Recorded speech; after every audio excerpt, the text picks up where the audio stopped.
Hello friends, एक बार फिर से आप लोगों का स्वागत है ग्रामर हब कानपुर में। हमारा टॉपिक चल रहा है नाउन्स एंड नंबर्स, जिसमें से मैंने एक क्लास ली थी। उसमें एक दो रूल कंप्लीट करवाए थे मैंने। ये हमारी सेकंड क्लास है। इसमें कुछ नए रूल्स आए हैं, वो आपको समझाऊंगा। और आप लोग परेशान ना होइए, मैं टेंस वगैरह स्टार्ट करूंगा क्योंकि आपको वो इंटरेस्टिंग टॉपिक लगता है। कुछ लोगों को मानना है कि टेंस अगर नहीं आ रहे तो ये चीज़ें हमारे लिए क्या क्या मायने रखेंगी। हाँ, मैं मानता हूँ, लेकिन ये क्लास मैंने बताया था जैसे कि ये सभी के लिए क्लास है, ना कोई मैं 8th 9th 10th लेवल की पढ़ा रहा हूँ। ये जो कॉम्पिटिटिव एग्जाम्स की तैयारी कर रहे हैं उनके लिए बहुत ही अच्छी क्लासेस हैं ये, क्योंकि जिसने भी अगर अभी तक मन से पढ़ा होगा, जितने भी लेक्चर मैंने दिए हैं, वो इसकी वैल्यू समझ रहे होंगे कि हाँ मैं क्या पढ़ा रहा हूँ, क्या एग्जाम की डिमांड है।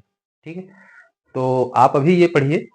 मैं टेंस वगैरह छोटी क्लासेस हैं, मैं बड़ी जल्दी कवर करवा दूंगा आपको, और ऐसे समझाऊंगा कि आपके लिए बहुत ही इजी रहेगा वो, और हमेशा रिटेन करेगा आपके माइंड में। ऐसे ग्राफ आपके तैयार करवा दूंगा। ठीक है, तो चलिए देखते हैं नया रूल। अभी मैंने पढ़ा क्या क्या दिया है, दो दो रूल्स पहले बता दिए थे। कुछ वर्ड्स होते हैं जो नेचर में प्लूरल या सिंगुलर में अपना नेचर चेंज नहीं करते हैं, वो सेम लिखे जाते हैं। जैसे सीरीज हो गया, स्पीसीज हो गया, डियर हो गया, सीप हो गया, ये मैंने सब पढ़ा दिया है पिछले वाले लेक्चर में। कुछ समुद्री मछलियां होती हैं, सैल्मन हो गई, टर्बोट हो गई, वो भी मैंने बता दी कौन कौन सी होती हैं। उनके पहले एस या ई एस, उनके बाद में एस या ई एस नहीं लगता है। ठीक है, बट फिर से रिलेटेड मैंने एक दो रूल भी बताए थे, जो एक्सेप्शन होते हैं वो भी आप लोग देख लेना। अब नेक्स्ट देखते हैं। लिखा है कुछ ऐसे नाउन हैं जिनके सिंगुलर और प्लूरल रूप में कोई परिवर्तन नहीं किया जाता है। वो हमेशा जैसे नेचर में है वैसे ही लिखे जाएंगे। जैसे हेड क्वार्टर नहीं होता है, कई लोग इसमें गलती करते हैं कि हेड क्वार्टर है, एक ही अगर हेड क्वार्टर है तो उसको हेड क्वार्टर ही बोलेंगे। नहीं, वो हेड क्वार्टर्स होता है, चाहे एक हो, चाहे दो हो, चाहे तीन हो, उसको हेड क्वार्टर्स ही बोलेंगे, ना कि हेड क्वार्टर। ठीक है, ऐसे ही मीन्स होता है, साधन जो होते हैं हमारे, जैसे मीन्स ऑफ ट्रांसपोर्ट। तो अगर इसमें एस हम हटा देंगे तो इसका मतलब ही चेंज हो जाता है। मीन मतलब हिंदी में होता है नीच। ठीक है, जो जिसका बिहेवियर अच्छा ना हो, बहुत ही क्रूर प्रवृत्ति का हो। डॉजन हो गए, 100 हो गया, 1000। आप लोग हमेशा इन चीजों में कंफ्यूज हो जाते हैं। 1000 100, इसमें हंड्रेड्स लिखे हैं कि थाउजेंड्स लिखे हैं। ठीक है, डजन लिखे हैं कि डजन्स लिखे हैं। तो ये आज आपका डाउट बिल्कुल क्लियर हो जाएगा। इसमें प्रॉब्लम कैसे पूछी जाती है आपको, जैसे two dozens, two dozens eggs have been bought. ठीक है, अब देखिए, मैंने कहा इनके फॉर्म में कोई चेंज नहीं होगा, जैसे लिखें वैसे लिखा जाएगा। आपको प्रॉब्लम दे देंगे, two dozens eggs have been bought. अब यहां पर टू दे दिया है और यहां पर डजन्स भी दे दिया है, और मैंने क्या बताया कि डजन रहता है। तो जब इस वर्ड के पहले कोई भी नंबर दे दे, ध्यान से समझना, डजन्स हो गया, 100 हो गया, 1000 हो गया, इन वर्ड्स के पहले अगर कोई नंबर दे देते हैं तो उसमें यस या ईएस नहीं लगता है। ध्यान रखना ये बात, मैं क्या बोल रहा हूं। डजन्स हो गया, 100 हो गया, थाउजेंड्स हो गया, जिसमें नंबर आ रहा है, काउंटिंग हो रही है, उनके पहले अगर नंबर दे देते हैं तो इसमें एस नहीं लगता है। क्या हो जाएगा, टू डजन एग्स, ये एस हमारा ओमिट हो जाएगा यहाँ पे। ठीक है, अब प्रॉब्लम ऐसे करके दे देंगे, एक दो तीन चार। ठीक है, आप इसको तुरंत फाइंड आउट कर लेंगे कि जो हमने रूल पढ़ा था वो इसमें फिट बैठ रहा है। सही है, नेक्स्ट देखिए। अच्छा, इसी में दूसरे टाइप की एक प्रॉब्लम कैसे देंगे आपको, वो भी देख लो। जैसे लिख दिया इसमें, two dozens of eggs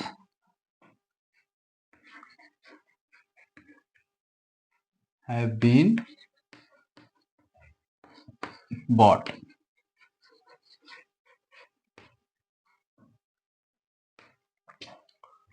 2 dozens of eggs. ठीक है, ध्यान से समझना, इसमें दिया है, पहले नंबर दे दिया, ठीक है, और मैंने बताया नंबर के बाद अगर डजन हो गया, 100 हो गया, 1000 हो गया, उसके बाद एस नहीं लगता है। पहली प्रॉब्लम आपकी सॉल्व हो गई। ठीक है, एक चीज और याद रखना, जब डजन्स नंबर हंड्रेड्स आ जाए तो उसके बाद ऑफ का यूज नहीं होगा, ध्यान रखना। ठीक है, तो इस तरीके से भी प्रॉब्लम आपको देंगे। तो इस सेंटेंस में क्या है, ना तो इसमें आपका ऐसा आएगा और ना ही ऑफ आएगा। इस टाइप से भी आपको प्रॉब्लम दी जा सकती है। नेक्स्ट, अच्छा, इन नंबर्स को लिखते कैसे हैं? आप कहेंगे मैंने तो कहीं देखा है कि डजन्स भी होता है, हंड्रेड्स भी होता है। ठीक है, तो जैसे इन हंड्रेड्स,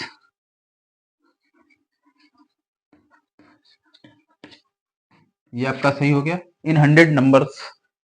ठीक है, इन 100 कोई भी गांव का नाम हो गया, कुछ भी दे दिया, नाउन दे दिया, तो वो हमारा ऐसे लिखा जाएगा, ये सही होगा। इन डजन्स, ठीक है, ये भी हमारा सही होगा। बट इसके साथ अगर पहले नंबर दे देंगे फिर बाद में नंबर डजन्स या 100 या थाउजेंड्स आता है तो वो गलत होगा हमारा। ठीक है, लेकिन इस कंडीशन में हमारा एस इसमें लगेगा, ये ध्यान रखना इस बात को, इन हंड्रेड्स, इन डजन्स। ठीक है, अच्छा, एक चीज और, कहीं कहीं लिखा होता है hundreds of people,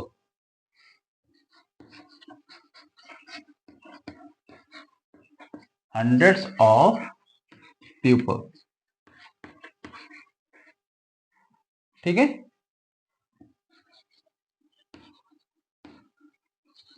thousands of boys. ठीक है, तो इसमें भी हमारा एस लगेगा। पीपल हमारा ऑलरेडी प्लूरल है। ठीक है, बॉयज प्लूरल बना दिया, लेकिन हंड्रेड्स, हंड्रेड्स और थाउजेंड इसी तरीके से डजन्स ऑफ बनानाज, इस हिसाब से वो आपका सही होगा कि इन पर्टिकुलर वर्ड्स में एस भी लगता है, लेकिन कौन कौन सी कंडीशन है, इन डजन्स हो गया, इन हंड्रेड्स हो गया, या हंड्रेड्स ऑफ पीपल हो गया, इस तरीके से लिखा हो कि बीच में आपका ऑफ आ रहा हो और काउंटिंग की जा रही हो किसी चीज की, तो वहां पर हम एस या सॉरी एस लगाते हैं। ठीक है, ये बात क्लियर हो गई। चलिए नेक्स्ट रूल देखते हैं। देखिए, कलेक्टिव नाउन में नाउन एंड नंबर्स कैसे काम करता है, ये ऑलरेडी मैंने आपको पढ़ा दिया था। कलेक्टिव नाउन जब मैं आप लोगों को पढ़ा रहा था तो वो चीज मैं बार बार रिपीट नहीं करूंगा। आप लोगों को अगर डाउट है तो कलेक्टिव नाउन वाला जाके सेगमेंट देख लेना उसको। ठीक है, जैसे बोल रहा है कि कुछ नाउन हमेशा प्लूरल ही होते हैं, टीम हो गया, ज्यूरी हो गया, क्लास हो गया, कैटल हो गया, पीपल हो गया, पुलिस, पुलिस एटसेट्रा, मैंने बता दिए हैं। और भी वर्ड्स हैं, वो आप लोग जाके उसमें देख लेना नाउन वाले लेक्चर में। ठीक है, जो नहीं बताए हैं वो देख लीजिए। जैसे टूल्स एंड इंस्ट्रूमेंट्स जो कुछ हमारे होते हैं वो भी प्लूरल में ही लिखे जाते हैं। ठीक है, उसमें आपको याद करने का तरीका बता देता हूं। जैसे टोंग्स दिया है, टोंग्स में क्या होता है, जैसे मम्मी लोग खाना बनाती हैं, चिमटा होता है ना, रोटियां बनाती हैं, तो वो टोंग्स होता है। टोंग्स क्यों एस क्यों लिखा जा रहा है, देखो टोंग्स में दो उसमें उसके लेग होते हैं ना, या आर्म्स होते हैं, तो जहां दो चीजें आ गई वहां पर आप प्लूरल समझ लेना। बाइनोकुलर्स, उसमें भी दो सेगमेंट होते हैं। ठीक है, तो प्लूरल में यूज किया जाता है। प्लायर्स, प्लायर्स जो होता है उसमें भी दो उसके आर्म्स आ रहे हैं, तो वो प्लायर्स बोला जाता है। कोई कोई प्लायर अकेले बोलता है कि प्लायर का है। ठीक है, और गांव वगैरह में तो लोग प्लास बोलते हैं। ठीक है, तो सीजर, सीजर में भी देख लो उसके दो टंग्स आ रहे हैं, तो इसलिए सीजर नहीं होगा, चाहे एक हो चाहे ज्यादा हो, उसमें सीजर्स ही लिखा जाएगा। सीयर्स, सीयर्स कोई बड़ी कैंची होती है बड़े बड़े आर्टिकल्स काटने के लिए, जैसे लोहे के वगैरह के बड़े बड़े आइटम होते हैं, बक्से वगैरह बनते हैं, तो उसमें सीयर्स का यूज करते हैं। पिंसर्स क्या होता है, जो चिमटी क्लिप्स जो होती है लगाई जाती है बच्चों के, तो वो पिंसर्स होते हैं, उसमें उसके दो आर्म्स होते हैं, तो इसलिए पिंसर्स बोला गया है। ठीक है, इसी तरीके से फिटर्स है। ठीक है, देख लेना आप लोग, और भी जो नेक्स्ट है उनको मैं बता रहा हूँ आपको, और कौन कौन से वर्ड है, ये वर्ड पर्टिकुलर याद कर लेना आप लोग। ठीक है, इसमें याद ही करना एक सॉल्यूशन है, और प्रैक्टिस बाद में करेंगे, आप लोगों के वर्ड याद हो जाएंगे। और जो याद नहीं हो रहे हैं उसको जबरदस्ती चाहे अपने बच्चों के साथ या अपने फ्रेंड्स के साथ डिस्कशन करो, आराम से याद होंगे। ठीक है, इसी इसी प्रकार कुछ आर्टिकल्स ऑफ ड्रेसेस हैं। वो कौन कौन से आर्टिकल्स, वो ना समझ लेना जो मैंने पार्ट्स ऑफ स्पीच पढ़ाया है। आर्टिकल्स मतलब वस्तुएं भी होता है, चीजें भी होता है। ठीक है, तो हमारी कुछ ड्रेसेस हैं, उनको हमेशा प्लूरल में ही यूज किया जाता है, जैसे ट्राउजर्स। और मैं यकीन के साथ कहता हूं, आप लोगों में से 90% लोग ट्राउजर बोलते होंगे या पैंट बोलते हैं कि मेरा पैंट नहीं मिल रहा है, मम्मी कहाँ है। ठीक है, जबकि एक्चुअल क्या होता है, पैंट्स। इसलिए मैं आपसे आप लोगों से बोलता हूँ कि जो स्पीकिंग वाली इंग्लिश है वो बिल्कुल डिफरेंट है ग्रामर वाले से। जैसे हम लोग हिंदी बिल्कुल फ्लुएंटली बोलते हैं, लेकिन ग्रामर को, व्याकरण को एक तरफ रख देते हैं। तो आप लोग जो पर डे बोलेंगे आप उसी को सही मानने लगते हैं। जो हमारे कान पर डे सुनते हैं, जो हम बोलते हैं, उसी को सही मान लेते हैं। जो जिन लोगों ने अभी तक नहीं सुना होगा उनको ये बहुत ही अजीब लग रहा होगा कि यार पैंट्स कैसे होता है, ट्राउजर्स कैसे होता है। तो चाहे एक पैंट की बात हो रही हो, चाहे कई सारे पैंट की बात हो रही हो, वहां पैंट्स लिखा जाता है, और ऐसे ही ट्राउजर्स लिखा जाएगा। पैजामास, देखो ट्राउजर्स में दो लेग होते हैं, पैंट्स में भी दो लेग होते हैं, पैजामा में भी दो लेग होते हैं, तो सब में प्लूरल बना दिया गया। शूज, कभी भी एक पेयर के, एक शूज के बिना दूसरे शूज का काम नहीं चलता है, ऐसे समझ लेना, तो इसको शूज बोला जाता है। शू कभी नहीं बोलते कि मेरा शू नहीं मिल रहा है, या ये एक शू है, दिस इज आ शू, ऐसे नहीं बोलते। ठीक है, sandals like shoes. Trappings, trappings क्या होता है, जो घोड़े की झूल होती है ना, एक साइड इधर लटक जाती है, एक साइड इधर लटक जाती है, तो उसको ट्रैपिंग्स बोलते हैं। अच्छा, मैं कुछ ऐसे सिंगुलर प्लूरल आपको बताऊंगा जो थोड़ा सिंगुलर में दूसरे होते हैं और प्लूरल में बिल्कुल ही उनका रूप चेंज हो जाता है। ठीक है, तो वो वर्ड आपको जरूर आने चाहिए, नहीं तो हमेशा आप, जरूरी नहीं कि आप एग्जाम में बैठ रहे तभी उनको याद करें। आप नॉर्मल किसी सोसाइटी में भी बैठे होंगे, पढ़े लिखे समाज में बैठे होंगे, और वो लोग इंग्लिश में भी अगर बातचीत कर रहे होंगे या मिक्स कर रहे होंगे, तो आप ऐसा ना हो कि कुछ ऐसे वर्ड बोल दें इंग्लिश अपना भी शो ऑफ करने के लिए, कि वो फिर आप एक हंसी का पात्र बने। तो जो कंपटीशन कर रहे हैं उनके लिए तो ये अच्छा ही है, जानना जरूरी है। और जो नहीं कर रहे हैं उनको ये जरूर पहचानना चाहिए कि ये क्या होता है एक्चुअल, इसका प्लूरल क्या होगा और सिंगुलर क्या होगा। ठीक है, कुछ वर्ड्स मैं बताऊंगा आप लोगों को, सिंगुलर में उनका क्या फॉर्म होता है, जो हमेशा आप लोगों को कंफ्यूजिंग होगा, और प्लूरल में वो कैसे बनते हैं।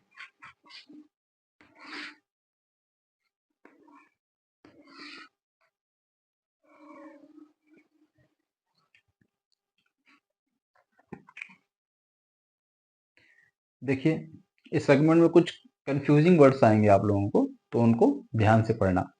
जैसे स्पूनफुल या कपफुल। अब कुछ लोग इसको जब प्लूरल बनाते हैं तो कप्स कर देते हैं, कप्स फुल कर देंगे। ठीक है, या स्पून्स फुल कर देंगे, बट होता क्या है, स्पून फुल्स लास्ट में ऐसा आता है, इस बात को ध्यान रखना आप लोग। ऐसे ही जो भी मोस्टली आपको फुल वाले आ जाते हैं वर्ड, तो वहां पर आपको फुल्स लगाना है। हैंड फुल हो गया, कप फुल हो गया, ग्लास फुल हो गया, इस हिसाब से आपको लास्ट में एस लगाना पड़ेगा। क्लियर। नेक्स्ट देखिए, माउस, माउस को माइस बोलते हैं, सही सबको पता होगा। लाउज, लाउज मतलब क्या होता है, जू।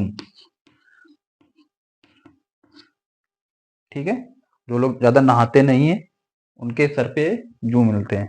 ठीक है, बचपन में मेरे बहुत होते थे।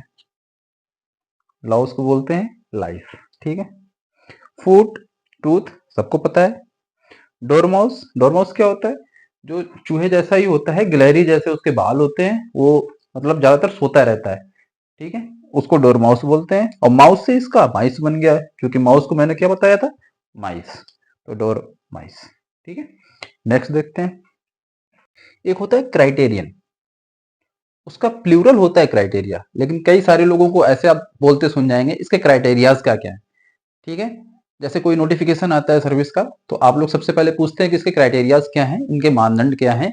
ग्रेजुएशन मांग रहा है कि मैट्रिक मांग रहा है, इस हिसाब से आप पता करते हैं ना। हाइट क्या मांग रहा है, इसमें रनिंग है कि नहीं। तो ऑल दोस कॉल क्राइटेरिया, ना कि क्राइटेरियाज, इस बात को ध्यान रखना। नेक्स्ट है फिनोमिना। एक घटना जब होती है तो उसको फिनोमिनन बोलते हैं, और जब कई सारी घटनाएं होती हैं तो उसको फिनोमिना बोलते हैं। फिनोमिनाज नहीं होता है, प्रॉब्लम आपको इसमें करके दी जाएगी, क्राइटेरियाज करके दे दी जाएगी। ठीक है, तो इन वर्ड्स को पढ़ाने का मतलब ही यही है कि आपको इसमें ध्यान देना है, क्राइटेरियाज नहीं लिखना है, फिनोमिनाज नहीं लिखना है। या बोलने में भी ये आपको बहुत ही ऑकवर्ड लगेगा जब कई सारे सब लोग बैठे होंगे, आप लोग थोड़ा शो ऑफ करने के चक्कर में क्राइटेरियाज बोल देंगे, फिर बाद में पता चलेगा तो आपके मन में ऑटोमेटिक खराबी फील होगी कि यार मैंने वहां पर ऐसे बोल दिया था, क्या सोच रहे होंगे मेरे बारे में। तो आप कंपटीशन की तैयारी कर रहे हैं तब भी ठीक है, जैसा मैंने कहा, नहीं कर रहे हैं तब भी इन वर्ड्स को पता होना ही चाहिए। ठीक है, नेक्स्ट एक्सिस। एक्सिस मतलब धुरी होती है, कोई कक्षा होती है, जैसे जो हमारी अर्थ है वो मूव करती है अपनी एक्सिस पे, और कई सारी कक्षाओं की जब बात हो जाएगी तो एक्सिस बोलते हैं उसको। एक्सिसेस ना कर देना आपको, आप लोग एक्सिसेस ना कर देना, ठीक है, ये रॉन्ग होगा, ध्यान रखना इस बात को। बेसिस और उसका प्लूरल होता है बेसिस। किसी एक तथ्य के आधार पर, कई सारे तथ्यों के आधार पर या रिपोर्ट्स के आधार पे कई सारे सब तथ्य मिलाए जाते हैं, उसके बेसिस के आधार पे ऐसे यूज किया जाएगा इस वर्ड को। ओसिस। ओसिस क्या होता है? आप लोगों ने एक कार्टून देखा होगा, ओसिस करके आता है, मुझे पूरा नाम नहीं याद आ रहा है उसका। उसमें एक गिरगिट होता है, वो रेगिस्तान में पानी की तलाश में घूमता रहता है, उसके फ्रेंड्स होते हैं, कुछ पिग्स होते हैं, और ऐसे ही एक दो और होते हैं, उसको परेशान करते रहते हैं। तो मेरा कहने का मतलब है कि वो एक ऐसा रेगिस्तान होता है जहां पर एक क्षेत्र ऐसा होता है कि वहां पर पेड़ों की सुविधा होती है, पानी की सुविधा होती है, छाया की सुविधा होती है, जहां पर कुछ जो जीव जंतु हैं वो सरवाइव कर पाते हैं। तो वहां से बना है ओसिस। ओसिस का प्लूरल होता है ओसिस। ठीक है, नेक्स्ट देखते हैं। देखिए इसमें जो कंपाउंड नाउन होते हैं, कंपाउंड नाउन के बारे में मैंने आप लोगों को बताया पिछले लेक्चर में, जो मिल के बनाते हैं उनको कंपाउंड नाउन बोलते हैं। जैसे वो एक वर्ड में नहीं लिखे जाते हैं, डैश डैश करके लिखे जाते हैं, या दो वर्ड्स को मिला के बनाया जाता है, that is called compound noun. ठीक है, देखिए कंपाउंड नाउन का कैसे बनाते हैं प्लूरल। हमेशा लोग इसी में कंफ्यूज होते हैं कि सन्स इन लॉ लिखा जाएगा कि सन इन लॉज लिखा जाएगा, मेड सर्वेंट लिखा जाएगा कि मेड सर्वेंट्स लिखा जाएगा। तो ये बातें आप लोग इसको नोट डाउन कर लेना, प्लस नोट डाउन करने से काम नहीं चलेगा, इसको आप लोग एक्सरसाइज में भी यूटिलाइज करना या बोलने में यूटिलाइज करना। नहीं कुछ तो अपने बच्चे से बोलिए, अपनी वाइफ से बोलिए, या अपने मम्मी पापा से बोलिए, जिस एज ग्रुप के लोग हैं आप लोग उस हिसाब से समझ सकते हैं। जैसे रूट वर्ड क्या होता है? रूट वर्ड जिसमें जो मुख्य वर्ड है उसमें दो तीन चीजों से मिलकर बना है, जो मेन वर्ड होगा that is called root word. उसी उसी से कुछ संबंध दिखाया जाता है। जैसे सन इन लॉ, इन लॉ तो मतलब ससुराल पक्ष के लोग हो गए, लेकिन किसके इन लॉज? सन्स। ठीक है, तो रूट वर्ड हमारा हुआ सन, इसके साथ हमेशा ऐसा आएगा। सन इन लॉज हो गया, सिस्टर इन लॉज हो गया, सॉरी मैं खुद इन लॉज बोल रहा हूँ। सन सन इन लॉ हो गया, सिस्टर इन लॉ हो गया, मदर इन लॉ हो गया, फादर इन लॉ हो गया, तो उसमें रूट वर्ड में एस में लगेगा, एस इसमें लगेगा रूट वर्ड में। ठीक है, नेक्स्ट देखिए स्टेप सन। अब स्टेप मतलब सौतेले से संबंधित है, लेकिन कौन? बेटे की बात हो रही, so this is our root word. तो यहाँ पे देखो, यहाँ पर भी सन में लगा था तो यहाँ पर भी सन्स में लग गया। चीफ मिनिस्टर, चीफ मिनिस्टर को क्या लिखते हैं? Chief ministers. ये मुख्य हो गया या सब चीफ हो गया या डिप्टी चीफ हो गया, कुछ भी है वो हमारी एक अलग बात हो जाती है, लेकिन रूट वर्ड क्या है? मिनिस्टर्स की बात हो रही है, तो यहाँ पर मिनिस्टर में लगेगा। मेड सर्वेंट, मेड तो नौकर होता है, कोई भी एक कॉमन नाउन टाइप यूज हो जाता है, लेकिन किसकी बात हो रही है? सर्वेंट की, तो रूट वर्ड हमारा सर्वेंट हुआ, उसमें सर्वेंट्स लगेगा। आप लोग हमेशा कंफ्यूज होते हैं कि मेड्स आएगा कि मेड आएगा, स्टेप आएगा कि स्टेप्स आएगा, तो ये कंफ्यूजन अब आप दूर कर लेना आप लोग। उन लोगों के लिए कोई बड़ी बात नहीं होगी जो पहले से पढ़ रहे हैं कि मैं क्या पढ़ा रहा हूँ, लेकिन जो लोग नहीं जानते हैं, पहली बार क्लास ले रहे हैं, उनको बड़ा इंटरेस्टिंग लगेगा। ठीक है, तो थोड़ा सीरियस होके पढ़ना इसको, क्योंकि जिनको पता भी है वो भी ये मिस्टेक करके आते हैं।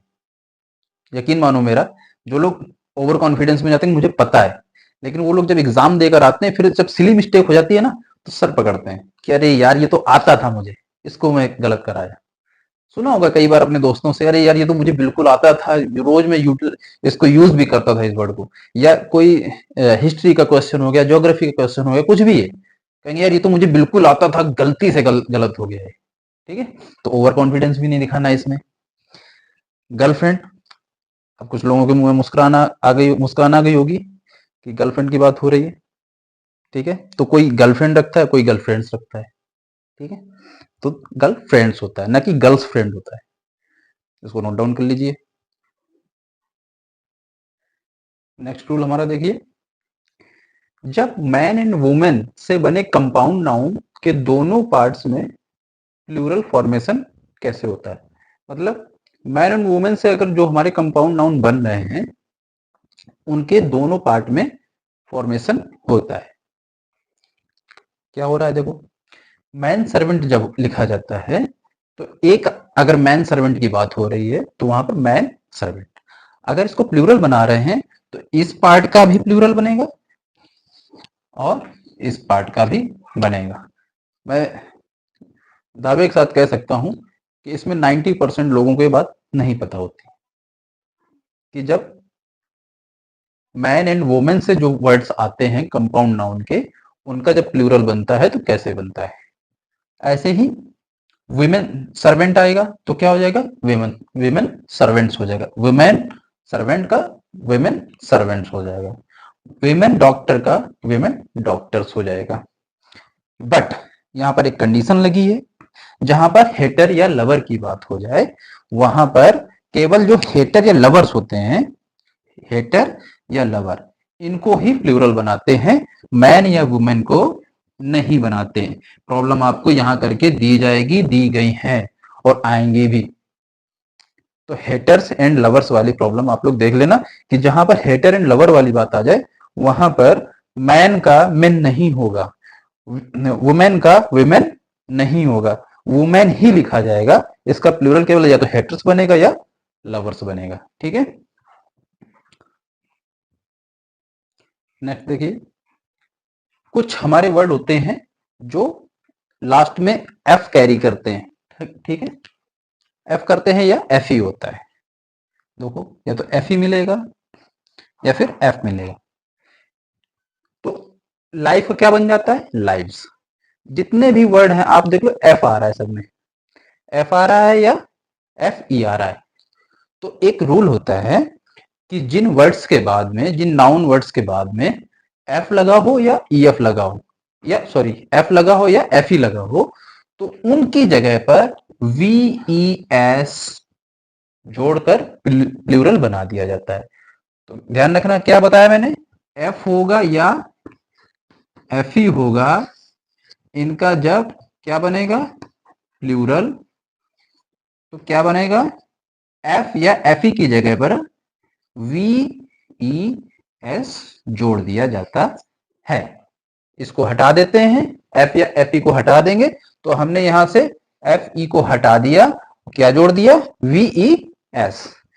एफ ई को हटा दिया, क्या जोड़ दिया, वी ई एस। जैसे वाइफ, वाइफ में एफ ई हटा दिया गया तो उसका बन गया, एफ ई हटाया तो हमारा केवल यही पार्ट बचा ना। अब इसमें ये हटा देंगे एफ तो काब्स आ जाएगा, ये वी एस जोड़ दिया।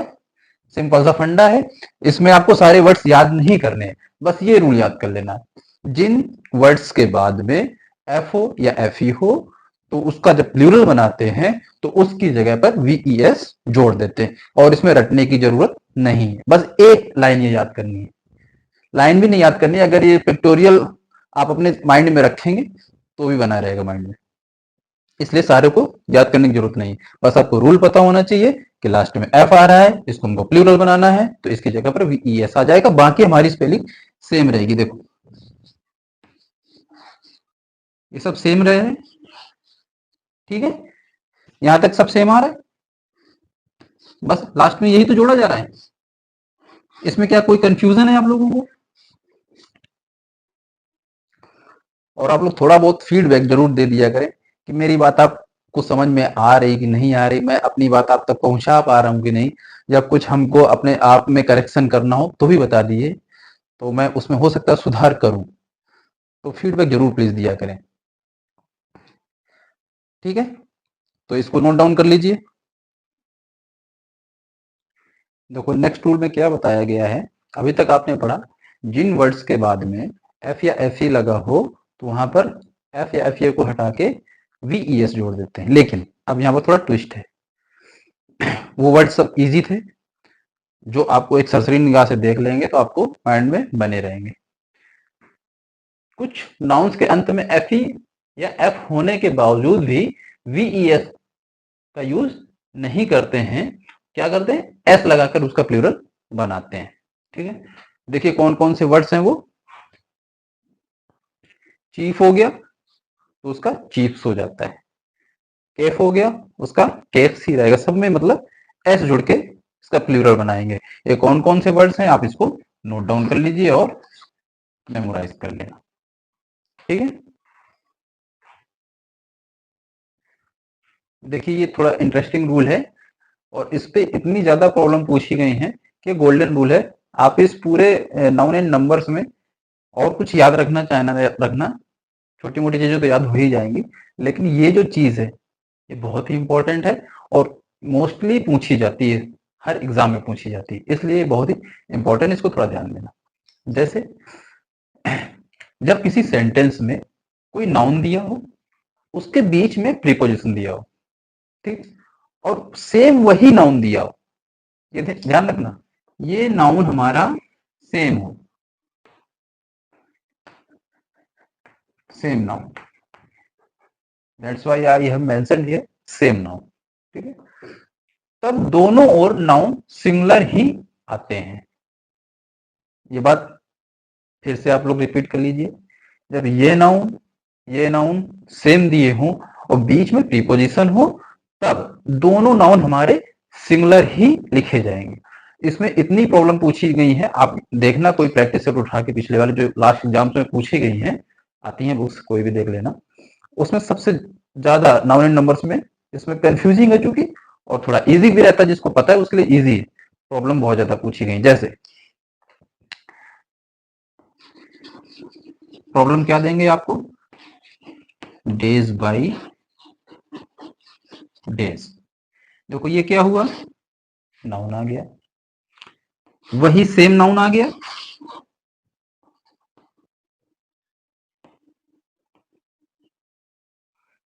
आप लोग कई लोगों के मुंह से सुनते हुए पाओगे कि डेज बाई डेज भी बोल देते हैं, या कई सारे ऐसे प्लूरल नाउन्स होते हैं जो बोल देते हैं, बीच में प्रीपोजिशन लगा देते हैं, स्पीकर्स जो होते हैं जो इंग्लिश बोलते हैं। तो डेज बाई डेज ना होकर के क्या दिया जाएगा, आपको इसमें बेस्ट प्रॉब्लम दी जाएंगी, क्या दिया जाए, क्या हो जाएगा, डे बाई डे, ठीक है। जैसे बॉयज आफ्टर बॉयज, तो ये हमारा क्या होगा, जैसे ये गलत हो गया ऐसे ही ये गलत हो गया। आप लोगों ने क्या पढ़ा है, बीच में अगर प्रीपोजिशन आ जाए और उसके आगे और पीछे दोनों तरफ सेम नाउन आ जाए तो वो क्या होगा, सिंगुलर लिखा जाएगा। तो बॉय आफ्टर बॉय, या विमेन वो वुमेन आफ्टर वुमेन होगा, आपको प्रॉब्लम देंगे विमेन आफ्टर विमेन, आपको सही क्या करना है, women after women, man after man, या जैसे डेज बाय डेज हो गया तो इसी के साथ और भी वर्ड ऐसे आएंगे जिसमें बीच में प्रीपोजिशन होगा और उसके आगे पीछे सेम नाउन होगा, तो वहां पर ज्यादा एग्जांपल आप ना समझो, बस ये रूल याद कर लीजिए, ठीक है। तो आज इतना सफिशिएंट रहेगा, मुझे आशा करता हूँ कि आप लोगों को क्लास पसंद आएगी और मुझे फीडबैक जरूर देना अगर आप लोग पूरी क्लास देख रहे हैं। वैसे मुझे नहीं लगता है कि लोग पूरी देखते हैं इतने पेशेंस के साथ, क्योंकि थोड़ी लंबी क्लास चली है, लेकिन देखना आप बहुत कुछ यहाँ से सीख के जाएंगे। चलो मिलते हैं नेक्स्ट क्लास में, तब तक अपना ख्याल रखें, स्वस्थ रहें, धन्यवाद।